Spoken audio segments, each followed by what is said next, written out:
آپ جانتے ہیں کہ نحوہ کرنا شریعت کے اندر حرام اور ناجائز ہے۔ حضرت جریر بن عبداللہ رضی اللہ تعالیٰ عنہ فرماتے ہیں، ابن ماجہ کی روایت ہے، فرمایا کننا نر الاجتماع علی اہل المیت وصنعۃ الطعام من النیاحۃ۔ حضرت جریر بن عبداللہ رضی اللہ تعالیٰ عنہ فرماتے ہیں کہ میت کے گھر اجتماع کرنا، میت کے گھر جمع ہونا، وصنعۃ الطعام اور کھانے کا انتظام کرنا، من النیاحۃ، فرمایا یہ کس میں سے ہے؟ نحوہ کرنے میں سے ہے، اور نحوہ حرام ہے۔ اور اسی طرح سے میت کے گھر جمع ہونا، اجتماع کرنا، اور وہاں جو ہے عجیب قسم کے جو ہے لوگوں کو جو ہے خرافات کے اندر مبتلا کرنا، اس کی شریعت میں بالکل بھی گنجائش نہیں ہے۔ اور کس طرح سب اسی پہ پیچھے لگے ہوئے ہیں، اپنے پیٹ کو پالنے کے لیے کیسی کیسی رسومات کا ایجاد کیا گیا ہے، اس لیے میرے ساتھیوں شریعت میں اس کی بالکل بھی گنجائش نہیں ہے۔ آپ کو اس سے باز آنا چاہیے۔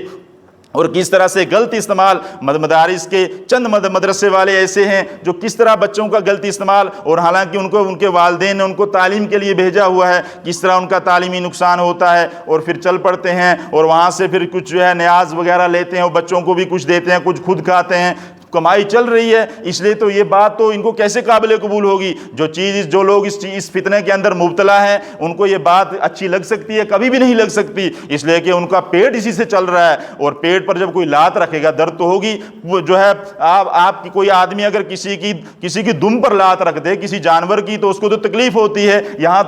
تو لات پیٹ پر پڑ رہی ہے، تو کس طرح قابل قبول ہوگی ان لوگوں کو جن کا پیٹ، جن کا دھندا اسی سے چلتا ہے؟ آپ سن لیجئے، حضرت ابن عباس رضی اللہ تعالیٰ عنہ نے ارشاد فرمایا لا یاتین علی الناس زمان، اے لوگو تم پر، فرمایا ایک زمانہ ایسا آئے گا، فرمایا یکون ہمت احدہم فیہ بطنہ، فرمایا لوگوں کا اس وقت مقصد ان کا پیٹ بن جائے گا، ودینہ ہواہ، اور ان کا دین ان کی خواہشات بن جائے گا، اپنی خواہشات کے مطابق دین پر عمل کریں گے۔ اس لیے میرے ساتھیوں یہ بہت لازمی ہے ہمارے لیے کہ ہم ان ذرائع کو دیکھیں جن ذرائع سے ہم مال کماتے ہیں اور یہ پیٹ کے اندر ڈالتے ہیں۔ اور میں نے آپ کو بتا دیا کتنا بڑا فساد برپا ہوتا ہے۔ کپڑا پہننے سے اگر عبادت قبول نہیں ہوتی تو آپ اس کا اندازہ لگا سکتے ہیں خود کہ وہ لقمہ جو حرام کا پیٹ کے اندر جائے گا، جو غلط لقمہ پیٹ کے اندر جائے گا، وہ کتنا فساد برپا کرے گا اور کتنی انسان کے ایمان کو نقصان پہنچائے گا، اس کا اندازہ آپ جو ہے ہم نہیں لگا سکتے، اتنا بڑا نقصان ہونے والا ہے۔ اس لیے اللہ کے رسول صلی اللہ علیہ وسلم کو اور تمام انبیاء علیہ الصلوۃ کو اللہ نے اپنی کتاب کے اندر ارشاد فرمایا، یا ایھا الرسل کلوا من الطیبات واعملوا صالحا، فرمایا رسولو حلال پاکیزہ چیزوں کا استعمال کرو، واعملوا صالحا، اور نیک اعمال کرو۔ حالانکہ انبیاء علیہ الصلوۃ وہ پاکیزہ ہستیاں ہیں، ان کے توسل سے امت کو یہ بات پہنچائی گئی کہ تمہارے لیے لازمی ہے کہ تم اس فتنے کے اندر مبتلا نہ ہونا۔ اور اللہ کے رسول صلی اللہ علیہ وسلم نے دوسری جگہ حدیث کے اندر ارشاد فرمایا، ان لکل امت فتنہ، فرمایا ہر امت کا کوئی فتنہ ہے، فرمایا فتنۃ امتی المال، اور میری امت کا فتنہ مال ہے۔ اور شارحین نے اس حدیث کی تشریح میں یہ بات لکھی ہے، فرمایا کہ ہر امت کسی گناہ میں مبتلا ہو کر ہلاک ہوئی، فرمایا اس امت کا سب سے بڑا فتنہ مال ہوگا، وہ مال کی محبت میں مبتلا ہوگی اور جائز اور ناجائز طریقوں کو جو ہے اپنی خواہشات کی پیروی کرتے ہوئے حلال ذرائع کو چھوڑے گی، اور اسی طرح حلال اور حرام کی تمیز کو ترک کر دے گی، اور فرمایا اسی کے اندر ہلاک ہو جائے گی۔ اس لیے میرے ساتھیوں ان تمام رسومات سے یہ بہت انتہائی کبھی کھانا ہے جو انسان کھاتا ہے، جو رسموں کے اندر تیار کیا جاتا ہے، اس سے انسان کے ایمان پر زد پڑتی ہے، انسان کی ایمانی غیرت اور ایمانی حمیت ختم ہو جاتی ہے۔ اور اسی طرح سے اور بہت سی چیزیں ہیں، کیسی کیسی چیزیں لوگوں نے بنائی ہیں، اور کس طرح مال کمانے کے ذرائع، اور کس طرح غیر محرموں کے ساتھ لوگوں کو عمرہ پر بھیجا جاتا ہے، اور کس طرح سے پھر وہاں سے مال کمانے کا جو ہے اس کو ایک ذریعہ بنایا ہوا ہے۔ آپ کو معلوم ہے، اور میں آپ سے یہ کہنا چاہتا ہوں، آپ نے اگر کوئی بھی مسئلہ معلوم کرنا ہو، آپ مفتی نذیر صاحب دامت برکاتہم ان کی طرف رجوع کیجئے، جو کشمیر کے بہت بڑے ہمارے اس خطے کے اور یہاں تک کہ پورے ملک کے بہت بڑے علماء میں شمار ان کا ہوتا ہے۔ آپ ان کی طرف رجوع کیجئے، کوئی بھی مسئلہ آپ کو دریافت کرنا ان سے پوچھئے، آپ یہ معلوم کر لیجئے کیا کوئی عورت اپنی مرضی سے کسی غیر محرم کے ساتھ عمرہ پہ جا سکتی ہے کہ نہیں جا سکتی، آپ اس سے معلوم کیجئے۔ لیکن حالانکہ سب کو معلوم ہے، سب کی زبانوں پہ لاک لگے ہوئے بولنے کے لیے کوئی تیار نہیں ہے، اور امت کا مال کس طرح جو ہے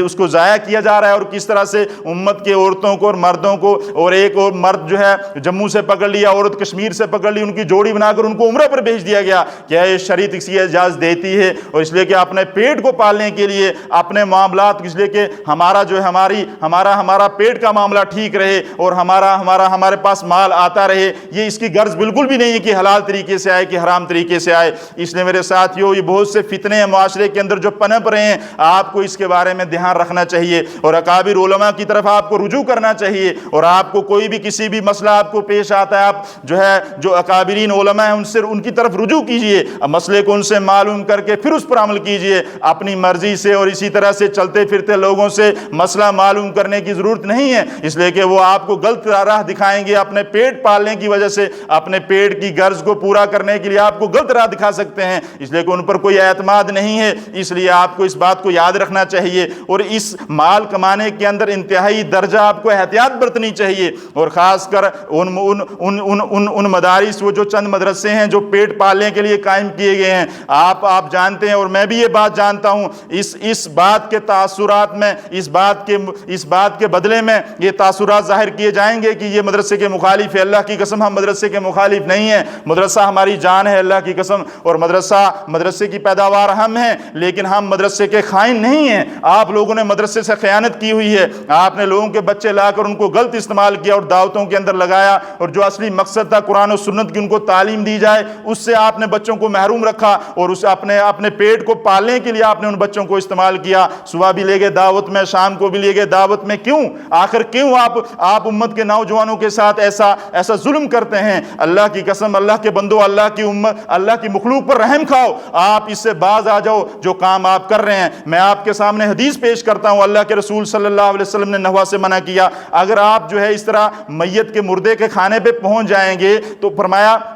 آپ اس کا اندازہ کیجئے، ایک آدمی کا نوجوان بچہ گزر جاتا ہے اور کس طرح پھر اس کو مجبور کیا جاتا ہے کہ وہ انتظام کرے کھانے کا۔ کتنا بڑا ظلم ہے کہ کس طرح ٹولے کی ٹولے وہاں پہنچ جاتے ہیں کھانے کے لیے، پیٹ بھرنے کے لیے۔ آپ اس کا اندازہ لیجئے، کیا ظلم نہیں ہے؟ آپ سے غور کیجئے، ایک غریب آدمی جس کو کھانے کے لیے مشکل سے کھانا ملتا ہے، کیا وہ اتنے 200 500 1000 2000 لوگوں کا انتظام کرے کھانے کا؟ آپ بتاؤ، کیا اس غریب پر ظلم نہیں ہے کیا؟ اللہ کی قسم، آپ اس سے اجتناب کریے۔ میں آپ سے کہتا ہوں آپ کا دل مردہ ہو جائے گا اس کھانے سے۔ میں نے تو آپ کو حدیث سنائی ہے، اللہ کے رسول صلی اللہ علیہ وسلم کے جلیل القدر صحابی کا ان کا قول آپ کے سامنے پیش کیا ہے۔ اگر کسی آدمی کے پاس ہو بتائے ہمیں، لیکن کسی کے پاس کوئی بات نہیں ہے، تو بس ایجاد کی ہوئی رسمیں ہیں اپنے پیٹ پالنے کے لیے، اپنی غرض کو پورا کرنے کے لیے، اور امت کو کس طرح غلط راہ پہ ڈالنے کی کوشش کی جا رہی ہے۔ اس لیے میرے ساتھیوں، میں آپ سے مخاطب ہو کے کہتا ہوں، آپ اس سے احتیاط کیجئے، اس قسم کا کھانا نہ کھائیے۔ وہ ایک لقمہ آپ جو کھائیں گے جو صحیح نہیں ہوگا، وہ کس طرح آپ کے جسم کے اندر فساد برپا کرے گا، اور کس طرح آپ کا خون اور آپ کی تمام جسم کے اعضاء سے پرورش پائیں گے۔ اور آپ کیا سمجھتے ہیں کہ وہ جسم جس نے پرورش پائی ہوگا حرام غذا سے، وہ کیا جنت میں جائے گا؟ آپ کو ایک مشہور واقعہ سناتا ہوں، آپ سب جانتے ہیں، حضرت ابوبکر صدیق رضی اللہ تعالیٰ عنہ کا واقعہ ہے، کس طرح اللہ کے رسول صلی اللہ علیہ وسلم کے جلیل القدر صحابی آپ کے خادم میں آپ کے سامنے کھانا پیش کرتے ہیں، آپ انتہائی بھوک کے اندر ہوتے ہیں، اور آپ نے ایک لقمہ پیٹ کے اندر ڈالتے ہیں۔ خادم آپ سے مخاطب ہو کے کہتا ہے کہ حضرت آپ تو روز دریافت فرماتے تھے کہ کھانا کہاں سے آیا، آج آپ نے دریافت نہیں کیا۔ تو صحابی رسول فرماتے ہیں، کہتے ہیں کہ آج بھوک تو اتنی زیادہ تھی، اس لیے جلد بازی کے اندر کھانا ایک لقمہ پیٹ کے اندر ڈال دیا۔ کہا آپ بتاؤ یہ کھانا کہاں سے آیا؟ کہا میں دور جاہلیت کے اندر ایک قبیلے کے پاس سے گزرا تھا، وہاں ان پر کوئی منتر پڑھ کے مارا تھا، اور ان کے بدلے میں انہوں نے مجھے یہ دیا ہے۔ حالانکہ یہ کھانا حرام نہیں تھا، مشتبہ مال تھا، لیکن حضرت ابوبکر صدیق رضی اللہ تعالیٰ عنہ کی بات سنیے، کہا تو نے تو مجھے ہلاک کر دیا تھا، اور پھر وہ بھوک کی حالت میں ایک لقمہ کھایا ہوا کس طرح اپنے حلق میں ہاتھ ڈالتے ہیں اور اس لقمے کو نکالنے کی کوشش کرتے ہیں، اور وہ بھوک کی حالت میں ایک لقمہ کھایا ہوا کیا پیٹ سے نکل سکتا تھا؟ لیکن کسی نے کہا کہ حضرت پانی کا استعمال کیجئے، بہت بڑا ڈول منگوایا اور اپنے پیٹ کے اندر ڈالا، اور پیٹ پانی سے بھرا، اور پھر